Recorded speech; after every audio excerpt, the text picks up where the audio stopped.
Auzubillahiminash-shaytanir-rajim. Bismillahir-rahmanir-rahim. Dear students, Assalamu alaikum. Welcome to Online Academy with AD. हम पढ़ रहे हैं लैंगमन्स थ्योरी ऑफ डायामैग्नेटिज्म, या जिसका दूसरा नाम है क्लासिकल थ्योरी ऑफ डायामैग्नेटिज्म। तो उसमें हमने ये देखा था कल, हमने हाफ डेरिवेशन की थी और ये हमारे पास रिजल्ट आया था कुछ omega is equal to minus omega L plus minus omega not.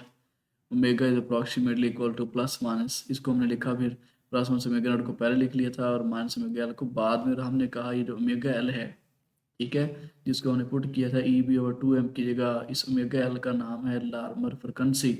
और लार्मर ने ये बताया था कि जो पॉजिटिव और माइनस नेगेटिव दो साइन आए हैं, बेसिकली वो ये शो कर रहे हैं कि इलेक्ट्रॉन जिनकी स्पिन पैरेलल है हमारे एक्सटर्नल मैग्नेटिक फील्ड के, ठीक है, उनकी फ्रिक्वेंसी जो है वो डिक्रीज हो जाएगी, वो इलेक्ट्रॉन स्लो डाउन हो जाएंगे।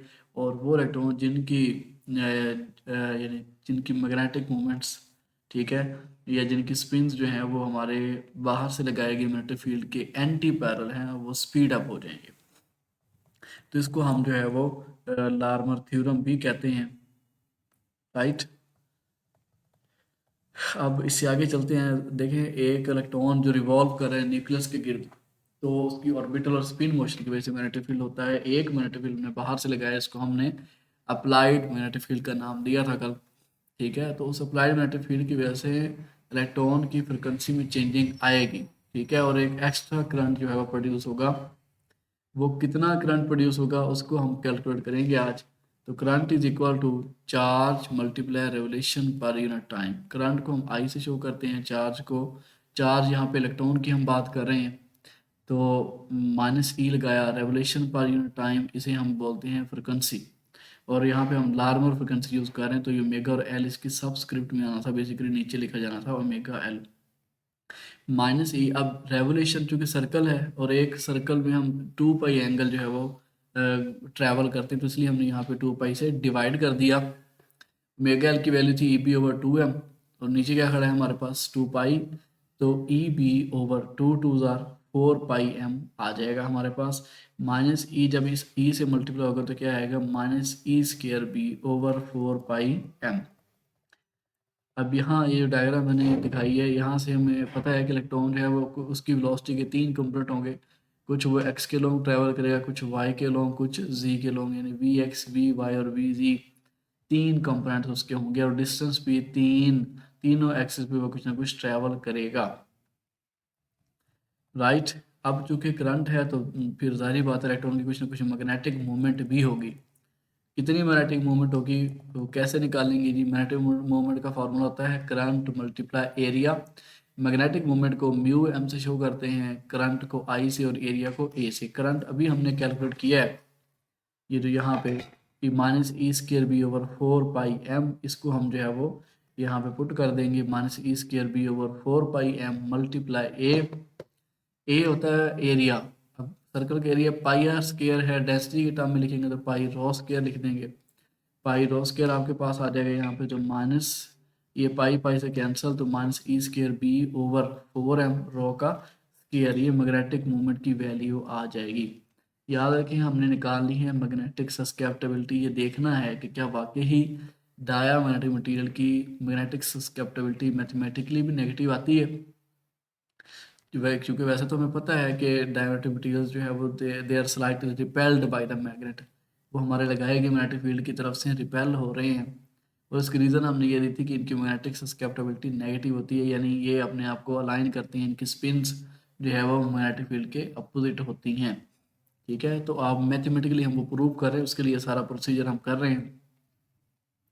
ओके, ये तो एक इलेक्ट्रॉन की बात थी। अगर एक एटम है और उसका एटॉमिक नंबर जी है, यानी उसमें जी नंबर ऑफ इलेक्ट्रॉन्स हैं, तो क्या करेंगे हम यहाँ पे जी से मल्टीप्लाई कर देंगे, माइनस जी ई square B over four m rho का स्केयर। अब हमने क्या करना है, हमें इस रो स्केयर की वैल्यू चाहिए, उसके लिए अब हम थोड़ा सा कुछ करेंगे।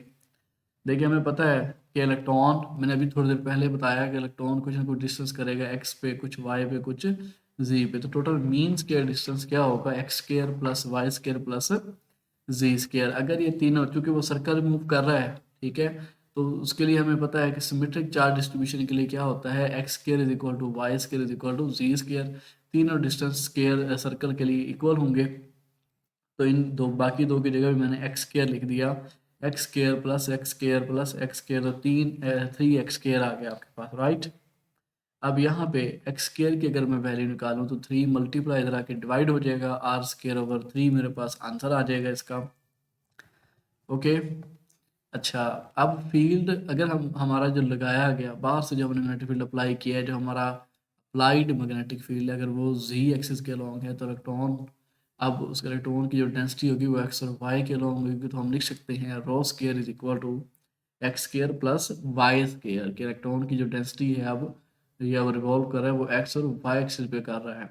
अब अभी थोड़ी देर पहले मैंने बताया कि सर्कल में चूंकि मूव कर रहा है तो X square is equal to Y square, so Y square की जगह हम एक्स स्केयर लिख सकते हैं, X square plus X square is equal to 2 X square. यहाँ से अगर मैं एक्स स्केयर की वैल्यू निकालूं तो क्या होगा, 2 मल्टीप्लाई इधर आके डिवाइड हो जाएगा, तो रो स्केयर ओवर 2 मेरे पास आंसर आ जाएगा। अब अगर मैं इन दो इक्वेशंस को जो है आपस में कंपेयर करूं तो इनकी लेफ्ट साइड इक्वल है, तो फिर इनकी राइट साइड भी आपस में क्या हो जानी चाहिए, इक्वल हो जानी चाहिए, यानी R square over 3 is equal to rho square over 2, जिसको मैंने यहाँ पे लिखा। अब यहाँ से मैं रो स्केयर की वैल्यू निकालूँ तो ये 2 डिवाइड करा के मल्टीप्लाई हो जाएगा 2/3 आर स्केयर। अभी जब जब मैंने बताया था इक्वेशन 5 में कि हम सबसे पहले रो की वैल्यू निकालेंगे, तो इक्वेशन 5 के अंदर अब हमने क्या करना है, रो की वैल्यू को पुट कर देना है, तो mu M is equal to minus Z E square B over 4m, वैसे ही लिख देंगे। रो स्केयर की जगह हमने लिखना है 2/3 आर का स्केयर, 2 1 2 2 2 4, यहाँ से कैंसिल हो जाएगा, ये 3 2 6, आपके पास ये वाला एक्सप्रेशन बन जाएगा minus Z square B over 6m into R square आपके पास आ जाएगा।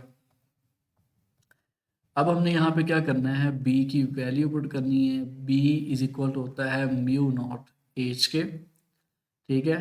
तो अब b इज माइनस जी स्केयर, वैसे ही आ जाएगा, b की जगह मैं लिख दूंगा mu naught h over 6m r का स्केयर, राइट। ये तो एक इलेक्ट्रॉन के लिए है, ठीक है, सॉरी जी नंबर इलेक्ट्रॉन्स के लिए है और एक एटम के लिए है, लेकिन अगर एक ऐसा सॉलिड है हमारे पास जिसके अंदर n नंबर ऑफ एटम्स हैं, ठीक है, तो उसके लिए मैग्नेटिक सस्केप्टेबिलिटी जो हमारा टारगेट भी है वो कैसे निकालते हैं, एम ओवर एच से, right. Magnetization over strength of magnetic field, M की वैल्यू हमारे पास होती है N mu M over H. ये एन हमने क्यों लगाया, क्योंकि अगर एन नंबर ऑफ एटम्स हैं एक सॉलिड के अंदर, एक मटेरियल के अंदर, तो इसलिए हमने एन लिखा। अगर एक एटम की बात करते तो सिर्फ म्यू एम ओवर एच आ जाता, तो N mu M over H. अब एन तो वैसे ही खड़ा रहेगा, एच भी वैसे ही होगा, म्यू एम की वैल्यू ये हमारी ये जो मैंने अभी म्यू एम की वैल्यू निकाली, ये सारी वैल्यू मैं अभी इसमें पुट कर दूंगा, तो मेरे पास म्यू एम की वैल्यू आ जाएगी minus Z square mu naught H over 6m into R का स्केयर। ओके, अब minus N Z square N multiply हो जाएगा minus N Z square mu naught H R square. अब 6m भी divide हो रहा है, एच भी डिवाइड हो रहा है, तो ये दोनों आपस में मल्टीप्लाई हो जाएंगे, 6m और एच आ जाएगा जी आपके पास नीचे। इसे आगे चलें तो minus N Z square mu naught r square आ जाएगा, 6m आ जाएगा, एच एच से कैंसिल हो जाएगा, इसलिए यहाँ पे आपको नहीं ये जो है वो नज़र नहीं आ रहा।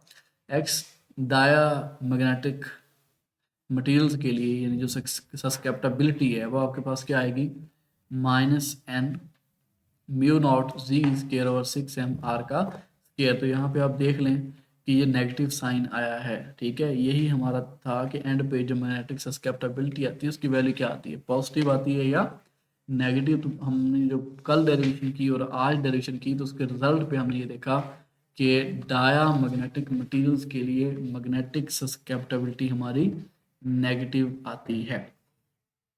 तो इसी को हम बोलते हैं लैंग्वेज थ्योरी ऑफ डायमैग्नेटिज्म या क्लासिकल थ्योरी ऑफ डायमैग्नेटिज्म।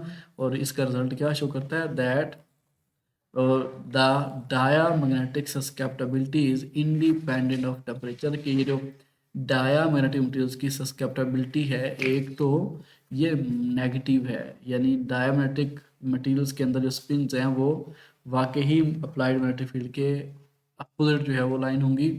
और दूसरा हमें यहाँ से ये भी मिल रहा है कि इसकी जो मैग्नेटिक सस्केप्टेबिलिटी है it is independent of temperature, के ये इन टेम्परेचर पे डिपेंड नहीं कर रही।